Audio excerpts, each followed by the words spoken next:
your psychiatric disorder like that. Well, I mean, like for example, I mean, just speaking from my own experience, been to the gun range a couple times now, and frankly, I mean, I never really had the urge or the impulse to turn the gun on myself or anything else towards someone else. I mean, I know it's kind of an extreme, but in the same, you haven't, man. And there's some people like there was a place right down the street from where I live, and it's a gun store and gun range and stuff like that. And there was they had opened, and like 4 weeks after they opened, there was somebody who went in there and just put the gun to their chin and just shot themselves.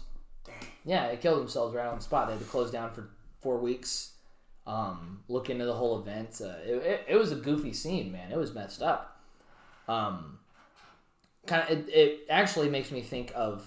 I saw this video just a few days ago. It was on Instagram of all things, but in the same token, it was right there. You're like, this guy might not have been diagnosed with anything or any of that, but he should not be allowed to own a firearm. They were at the range, and so what it was the guy was at the range and he's taking pictures. Mm-hmm. And he's got the selfies, and he's, he got one like this where he's just holding it to his chest and he's doing this number. Mm-hmm. And then his buddy gets in the picture with him like this, and what he does is he points a loaded handgun at his buddy's head. Like, this is a loaded handgun. They are ready to shoot these things at the range. And he points it at his buddy's head just for a funny selfie, and the guy, they always have an attendant at the shooting ranges. That guy just runs and jumps and just shoves his arm down and just disarms him and is like, nope, you're out. Yeah. You're out. You're done. Good. Oh, yeah? Yeah, good. Yeah. That's, there's plenty of accidents that happen. Yeah, because you got to think, like, that thing can accidentally just discharge. Yeah. That's why you don't point a weapon at anybody or anything until you're ready to actually pull the trigger. I was going to say, that's the rule, is you don't point a gun at anything you're not ready to destroy. Yeah. Yep. Stupid. I mean, that's just why, especially, not just for people that want to carry guns, but even for people that are just interested in doing it for sporting purposes, like whether you just go to a gun range just to shoot for fun, rent a gun while you're there, taking some courses or educating yourself on the on proper gun safety and use thereof, would just really do so much good. There would be way less accidents for those people that do have guns in their homes, in their cars, proper storage, making sure your kids don't get near them, or even teaching your kids how to use them. So even if they do happen to stumble upon them, depending on the age, they would know, hey, that's not a toy, and not go dicking around with it. That's one thing you see. That's not to get into media bias here, and I hate veering into that area. But you see people who teach their kids how to use weapons like that early on, like when they're like 9 or 10, and they're like demonized. They're kind of like just. Oh, would you prefer me to just buy them a bunch of toy guns so when they actually come across a real gun, they think it's a fucking toy? Excuse my language. No, for real though. Like, that's exactly the thing. Is I don't know about you, but dude, I had pellet guns. I had little like airsoft guns as a kid. I had Nerf guns, little things that you hit the trigger, beep beep beep, but as soon as I found my dad's real gun, I knew. That was a thing. And here's the thing. Here's the thing: is we had before we left the country, we had hunting rifles. And I remember seeing them, dude, and I was like 4 or 5 years old, and I remember seeing one, and like I was like picking it up, and it wasn't loaded, it wasn't ready to fire or anything like that. Mm-hmm. But I was just picking it up, like, oh man, this is awesome, like this is so cool. My mom's like, what the hell are you doing? Put that down! Just, she like freaked out because I'm like, I had been given toy guns, and I was just, guns are dangerous. Guns are that's it. You see them in Hollywood movies, and that's it. What do you think is a proper age to bring that up? 8. See, I have not brought it up because I don't have a firearm in my home. Yeah. So, the second I have one, there's going to be a conversation. Oh, and as well there should be. Like, that's as important as a sex talk, dude. Yeah. Like, it's more important. Yeah, well, I mean, that's life and death. Yeah, you know what I mean? Life and death, yeah. It's life and death. And it's an instant life and death, not like an STD, which is a slow, painful. Because how many kids get a hold of their parent's gun and end up shooting the parent? Or their brother, or their sister, themselves. Accidental discharge, just it does happen. It happens, man, and it's not a cool thing. Like it really. That's why I think this is such a contentious issue, is because you got to think of what you're dealing with. It's a volatile object. Mm-hmm. It really is a volatile object, And I can tell right here that it just among the three of us is a very important thing, but there are obvious issues with the unbridled, unburdened right of the citizenry to keep and bear arms. Given the modern age we're living in, there's so many different developments in mental health, developments in weaponry itself, and all that kind of stuff, which calls it into question. Mm-hmm. Fully automatic weapons, I think it's like, sorry, man, but automatic v semi-automatic, I think that we should be able to keep and bear it. But in the same token, like, I shouldn't be able to have a heat-guided missile launcher. Like, that's just goofy. A rocket launcher, I'm all game for. Actually, because it fires straight, so it has that same... It doesn't fire straight, but ideally it goes in a particular path, but it's just as volatile as a gun, whereas a heat-seeking missile is like, you never know what hot source is close by, that like a car that can just draw to and blow up and go awry and shit like that. Could have that cartoon effect of following a bird, just leading it and shit like that. Who knows? Under the mental illness thing, I saw, can you own a firearm if diagnosed with PTSD? I was kind of curious about that. Well, there's a lot of vets. My older brother, he's got a couple, and he's been diagnosed. With really? Yeah. PTSD. He was a Marine, though. And mental incompetence are not the same thing. Absolutely not. Yeah. Absolutely not. There are plenty of people with PTSD that get along perfectly fine. Yeah, they have their issues. I'm not saying they don't have their issues. No, they're faking it. No. Yeah, right. Lord. That's like to me, like, that's you know how calling somebody crazy when they're not is like just the ultimate form. Like, it kind of works both ways. If somebody genuinely does have a mental problem, like whether it's PTSD or anxiety, like whatever it is, saying that they don't have it and they're faking it is like just as bad as calling somebody crazy when they're not. Yeah. And so, I mean, but exactly. PTSD and incompetence are not the same thing. PTSD means you're like you went through some shit, man, and it fucked with you. Like, but on the other side of the coin, though, there's also the possibility of misuse by regional authorities to basically dictate who can and can't, regardless of mental health issues. For example, like red flag laws. Red flag laws?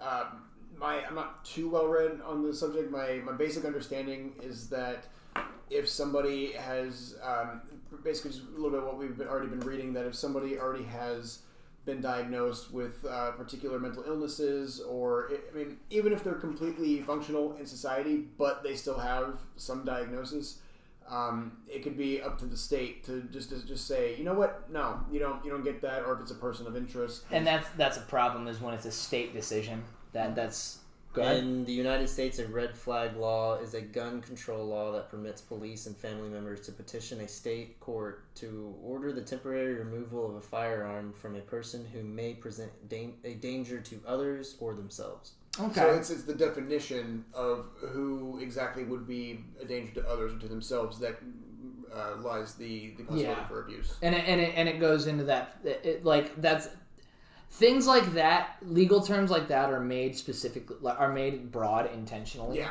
So that you can define the actual key terms post facto. Yeah. In some cases, not in all, but in some, like, you'll notice that in a lot of proposed bills in Congress, they have. Where they have the first thing is where they line out, they delineate what the bill is, and then the second section is they literally define every term that could be taken in an ambiguous manner. Yeah. That is not implemented in Texas. Not for lack of trying. Oh yeah. Don't get me wrong, they've tried it, and I imagine red flag laws are a state issue. I see. California, Colorado, Connecticut, Delaware, a lot of Democratic ran states. Red states typically aren't in favor of taking away the right to own a firearm. I think that I do genuinely think that the one mental condition, there's two really, where you should have your right not taken away but questioned, is in the case of three. Sorry, schizophrenia, dissociative identity disorder, or as it's colloquially called, split personality disorder. And drug addiction to a drug that is correlated with crime. So potheads aren't typically correlated with crime. The crime when you smoke pot is typically getting caught with it, whereas it's the sale of it that correlates. Another. But again, you're getting caught with it. You might be selling it to somebody, or smoking it yourself, or eating it, whatever the hell you do. Whereas something like meth or heroin or crack is typically associated with an element of criminality, mostly stealing to feed your fix is the stereotype. But there's truth to that stereotype. So I think that's automatically where it ought to be questioned. However, somebody like a vet with PTSD. I think, and personally, I actually think that in the scenario of a vet with PTSD, the gun would actually aid their sense of security. Mm-hmm. If you're freaked out about, like, let's say you were in Desert Storm, and you were on the ground and you were in the shit, like being able to sleep with a handgun right there on your bedside table would probably bring you a little peace of mind, because you're gonna be freaked out. Like if you have that level of post-traumatic stress, you're gonna have that anxiety, and if that's right there, it's like, okay, I'm safe. I have protection for myself, for my wife, my kids, my brother, whoever the hell is living with you, whatever, just yourself. It doesn't matter. Mm. But I think that's there. So absolutely. Oh yeah. Well, we never got a verdict. Does it cover tanks? Yes or no? I say no. Yeah, I'd say no. No. We got a consensus on tanks. What about bazookas? Just a straight up bazooka, modern day cannon. I say yes to bazookas, but recreational use of bazookas. If you want to go in a field in the middle of nowhere, put a car in the middle and just. As long as you have taken classes, like how the thing works, you're responsible with it, and you're just in the middle. There's no fire hazard around there, and you just want to shoot it at the ground with no one around. The local community college offer a class in bazooka handling, because they do. It's a class I want to sign up for, dude. I'm not gonna lie. But there would be a lot more to it. Oh, of course, yeah. I could see that use of it being. Is there grounds for protecting yourself with that thing? Like, I mean, people most likely probably would. Oh my god, Your Honor, he was driving his car right at me, so I pulled out my bazooka and blew it up. I don't know, man. That's a fun one. I can take it or leave it. Bazookas, yeah. Well, like, that's the thing, is I think it'd be like a Hancock situation too. Like, somebody shoots a bazooka at you, you're gonna be like, it's not a bullet. It's not moving at thousands of feet per second. It's probably. He had time to get out of the way. Yeah. Oh my god. Could you imagine you get hit with a bazooka shot? Like, whatever. I don't even know what they shoot. I know an RPG is a rocket-propelled grenade, but a bazooka is like a cannon. Can you imagine you get hit with one and it's a dud? Like, it's and it's just there. When it hits you or through you. Yeah, that's another thing. Like, can you imagine the guy that hits somebody with a bazooka and it like floors them, but they're still coughing, and he's like, "You fucking defective thing! Like, taking this back to Smith and Wesson. This is bullshit." I expected more chaos. Yeah, I thought I'd have more bang for my buck. Or, I just thinking about your class, like educating yourself on it. I just see a guy just taking his bazooka out in the carry case in the middle of the field. He's got a burned out car out in the distance. There's no houses or anything, all that. And then he just lays it down, opens it up, and he just the owner's manual out. Just big fucking U.S. flag on that. Like, America, motherfucker. Starts reading that, gets 2 pages in. Fuck it, I'm putting the rocket in. Let's see what happens. Oh god. There's some other. There should be no manuals being pulled out before using that.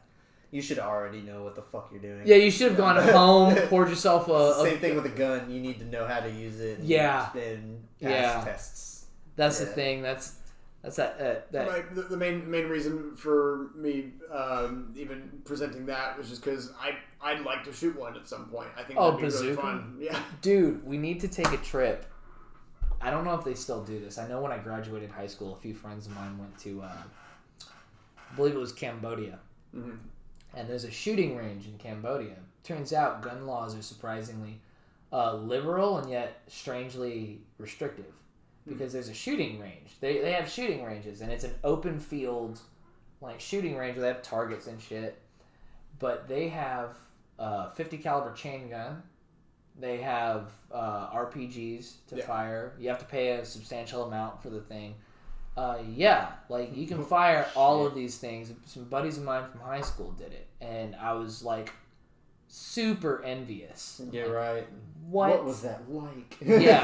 Well, the thing was as cruel. I'm gonna go on record for saying this. As cruel as it was, or as cruel as it would be, I'd love to be able to. I know how much things cost in Cambodia roughly. I'd love to go to a farm and buy a cow, and take it to the shooting range. Is it as cruel as what we do on a mass scale?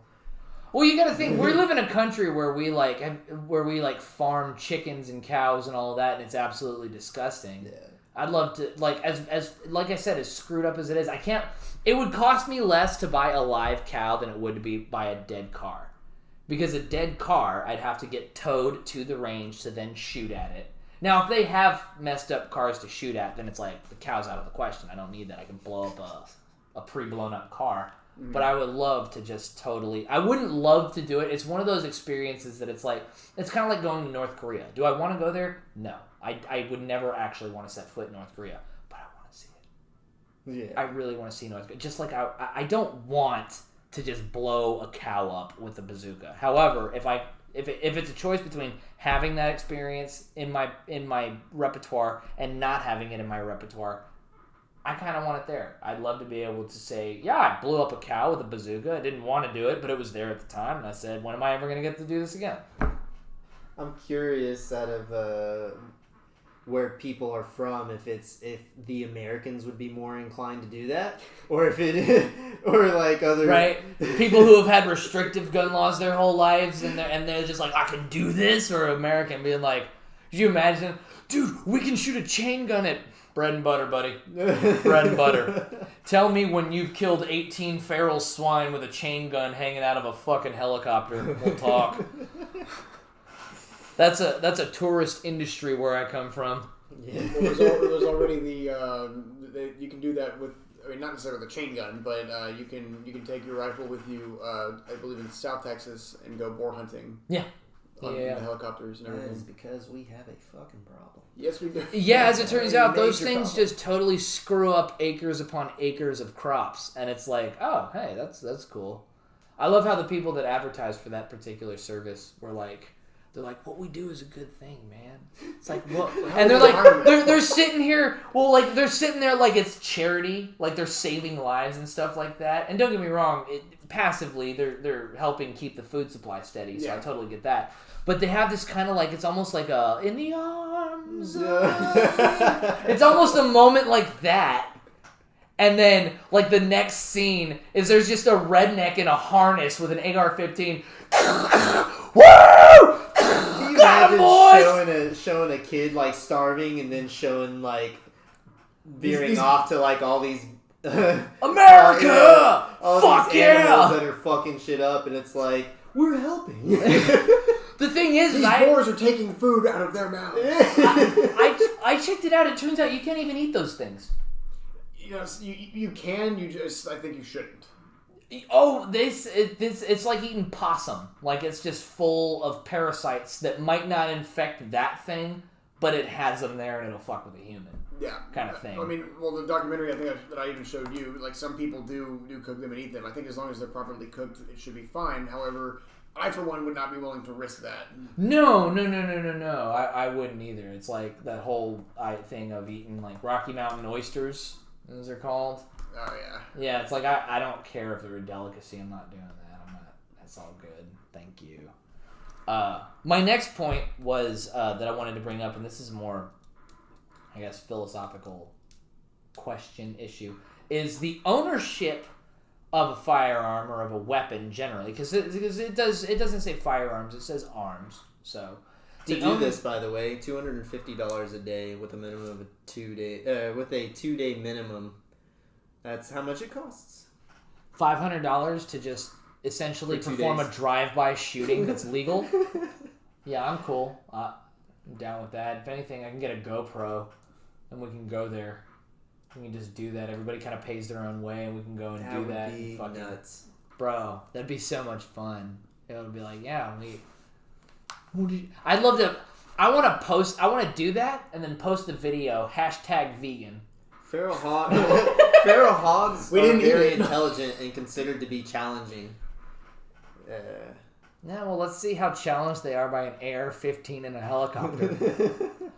I bet their cognitive capacities will be quite the match. Yeah, screaming for their lives. Watch, we're going to come back and be like, we didn't kill one. They're fucking smart. The next point that I wanted to bring up was ownership versus use of weapons.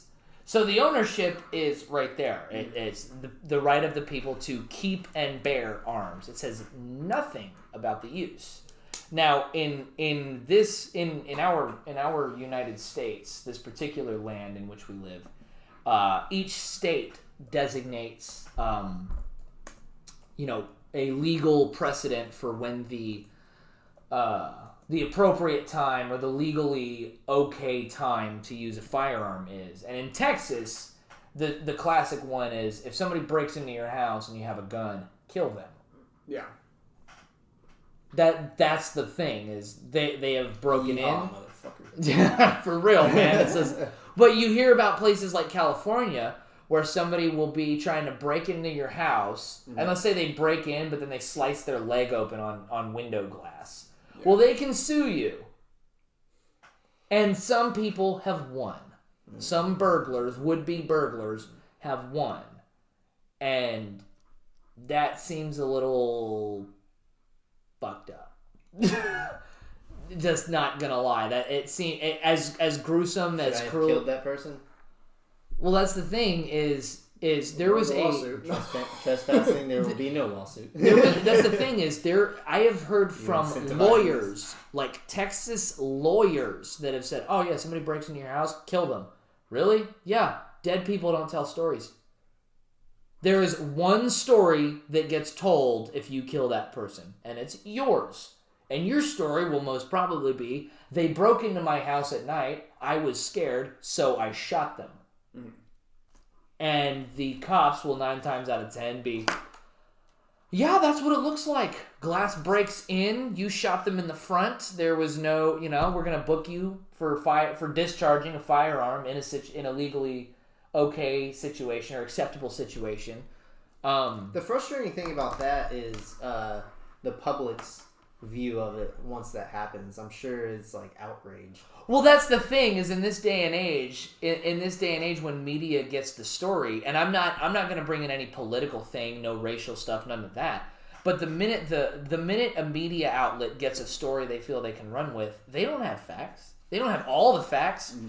They have, this guy was shot in this guy's house, and that's it. Mm-hmm. Like, there's no circumstance, there's none of that, and I think circumstance plays a big part in this. Yeah. Like, it plays a big part. Whereas a good example of, so here we like in Texas we have there's the castle doctrine. There's somebody breaks into your castle, you can defend that castle. Whereas in England, for example, if I'm not mistaken, it's England. And I think Canada is the same way, operating under the British common law system, is minimum necessary force. And even in New Jersey, if you can, so let's say somebody breaks into your house, if you can escape your house without killing the person who broke in, that's what you're supposed to do. Like right? Somebody breaks into their house and they can book it to the door and get away. Mm-hmm. That's what they're legally obliged to do before shooting the person. And I think that is bullshit. Let me run away so you can steal all my belongings and my livelihood. Yeah, or destroy my livelihood. Destroy my house, destroy my stuff. What if I have a dog in there? What if I have a baby in there? What if that's where I work? I run the business out of it. In the times of COVID, like a lot of people were working from home. Yeah. So there's all kinds of stuff. Whereas here, Texas, gotta love that stuff, man. Whereas you got to think like in some places it's minimum necessary force for defense. So even if somebody is coming, like in the States, if somebody comes at you with lethal force, in most states, that's grounds to defend yourself with equal force, lethal force. Whereas in like Canada or England, even if they're coming at you with lethal force, if you can subdue them without maiming or killing them, that's what you're legally obliged to do. And that to me is I'm sorry, but if somebody comes at me with a knife or a gun or even with their bare fists, if it's lethal intent, I have you can respond in kind. It makes energy mashing. It reminds me of I don't know if y'all have seen those videos of like British police. Like most of them, as far as I know, are not actually allowed to carry firearms while they're walking a beat. Yeah. So it's essentially nightstick and a taser, or nightstick and pepper spray maybe. I think it's pepper spray. Pepper spray. It's pepper spray. And how many videos have been put out on the internet of people with knives just running around? Like the cops can't get close to them. Yeah. And well, you saw the one video where it was 13 cops collapsed on that one guy with a knife. They got the knife away from him. They subdued but there was way too much 13 risk. Guys. Not even guys. There's 13 officers. I think some of them were women too. What about somebody who needs one of those officers to come and help them, and they're too busy swarming this one guy with a knife? That's exactly it. It's occupying too much resources. Yeah, and for sure. It is. And there was you saw the video it was a recent video where the dude, he got a call. Yeah. From somebody getting aggro in a residence, and it was the male who was getting rambunctious, who was getting out of hand. It was his sister that called and said that he might attack my mother and their mother. And then you remember the cop came, and the woman came out of the house trying to close the door behind her, and something's happening, and the dude pops out with he either had a butcher knife or just a big knife. You could see it in the video, and he comes out. And he just comes down the stairs tearing ass at this cop. The cop ran. Mm-hmm. He legitimately didn't want to have to shoot this guy. Yeah. And he ran, and this dude booked it after him. And he got close enough. The cop eventually, he knew this guy's just going to keep pursuing me. Yeah. He turned around, shot him, killed him. Yeah. I think it was 2 rounds in him, and he died. And that to me showed actually the ideal of how police can carry firearms and keep and bear their firearms as law enforcement officers while not wanting to kill people. Yeah. That truly was, he's like, I just want to de-escalate the situation, just want to do this, and then that guy fucking just booked it after him with that cleaver, and he got killed for it. It was sort of an exercise of, I want to exercise minimum necessary force, but then he saw that lethal intent was not going anywhere, and so he was able to turn around, match the energy with lethal intent, and it cost that guy his life. That's an example of somebody who's trained. Now, going back to a resident who is supposed to do that, run first. What about all of the chemical shit that's going on when you're in fear for your life in your own home? How are you expected? Like I said, that cop is trained and has had experiences.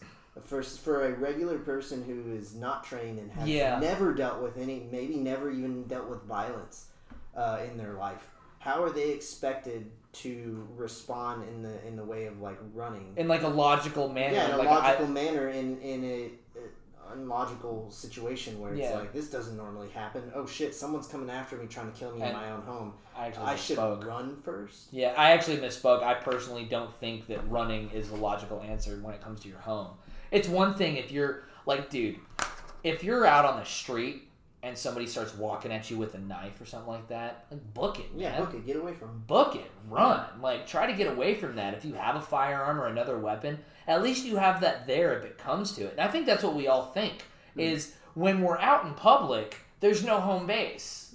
You have to get away, And if it comes to it, you have to fight for your life. But when you're in your home, that is home base. Yeah. What, like, I'm at home base. Where am I supposed to run to? What am I supposed to do now? Go in public where then I'm like I have to just run or something like that? Like I might endanger someone else defending myself?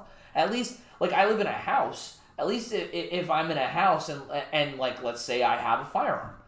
At least if I miss, I hit the wall. I hit the wall, it might go through to another room and tap out there, it might hit another wall through the other. The point is it doesn't keep going until, like, maybe there's people, 200, 300 feet away, and I miss one round and it clips one of them in the leg. Like, that's not cool. Like, and, like, residential neighborhood. Maybe kids are outside playing past dark. They shouldn't be. Street lights was the rule when I was a kid. But they're out playing. Somebody's on a bike ride. Maybe somebody's walking their dog. If you're out in public, that already breeds a higher likelihood for collateral damage. And that can be, I looked down and I'm like, invasion threat. That's kind of what we're talking about here. So, I mean, yeah, legal standard for use of lethal force. That's why I agree with what we're allowed to do here. I would not like to be told that I can't put someone down if I feel threatened in my own home. Like you said, home base. Yeah. It's a matter of being and that the kind in-laws of say what? The in-laws. He made 8 snide comments, Your Honor. 8? God, 3's the limit, man. I cooked the dinner. I was quiet all evening, and he continued. It just couldn't be helped. So, yeah, legal standard of lethal force is self-defense. Like, and personally, I think even if there's, like, I'm sorry, dude, but I side with the thing of, like, if, let's say I've invited you into my home, but then you piss me off for whatever reason, it doesn't matter. This is my house.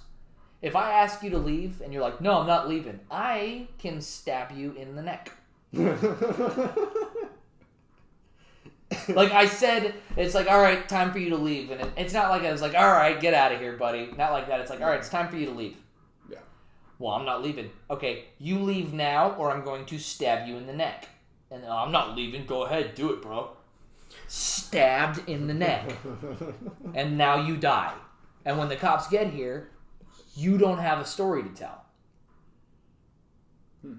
Yeah, all of a sudden it makes legal sense. Like, well, it doesn't even make legal. Actually, it does make legal sense. There's not evidence of a break-in, or that'd be goofy. But in the same token, it'd be like, I told him to leave.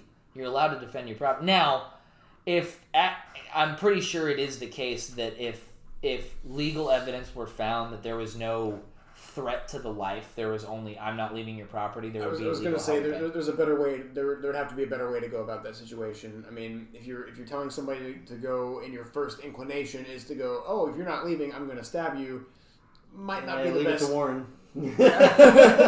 It's your anger management over here. There are some people where it's just like, you're not allowed in my house, and if for some reason you make it into my house and I ask you to leave, you will leave.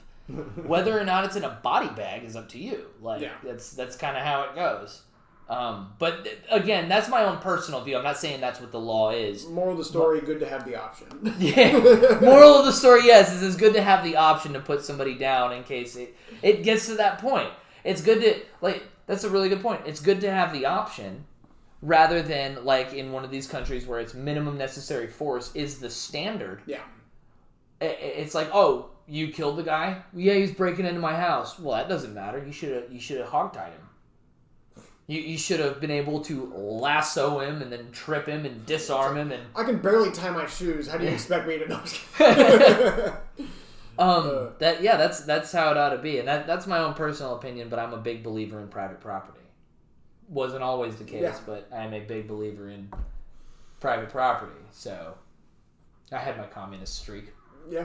And then I was like, then I read the book and I saw how things played out, and I'm like, kind of went awry after step 1. Kind of got goofy. This hasn't been done properly yet. We just haven't done step 1 properly. That wasn't real communism. Okay. I covered all of my points. Did you guys? Was there any other points? I didn't even have anything to write down. I think I posed all the things that popped Well, no, up. I mean, he had some good legal, he had some good, This is excellent. yeah, dude. Well, Second Amendment, we always, this is America. Oh, final point. I think that the First Amendment is there to, like, those two amendments are number 1 and number 2 for a particular reason. I think Amendment number 1 is meant to protect the second as well as vice versa. the other ones. And then Amendment number 2 is meant to protect Amendment number 1. Yeah. And all the preceding ones. I think that's... Because when somebody tries to shut you up and you're saying something that's meaningful and they don't want other people to hear that and they try to silence you, you can defend yourself and your speech and your ideas. You ever been in a room where you got a crowd of people and everybody's trying to get their word in at once and they just, no matter what you say, they won't shut up? A couple gunshots in the air. Just silence. It's a good desk pop. Good Lord. There's a movie where that happens, Another 48 Hours with Eddie Murphy. Oh, gosh. Oh, we'll get into it later. Yeah. But, good closing remarks on that. Second Amendment's there to protect the citizenry, and the First Amendment protects all of our other amendments as well. So that's the Second Amendment. If there's anything we missed, throw it down in the comments. Let us know. Maybe we can come back to this, address some audience and viewer points. But that'll do it from us here at the Midnight Sun. We'll see you guys next week when we are discussing something else.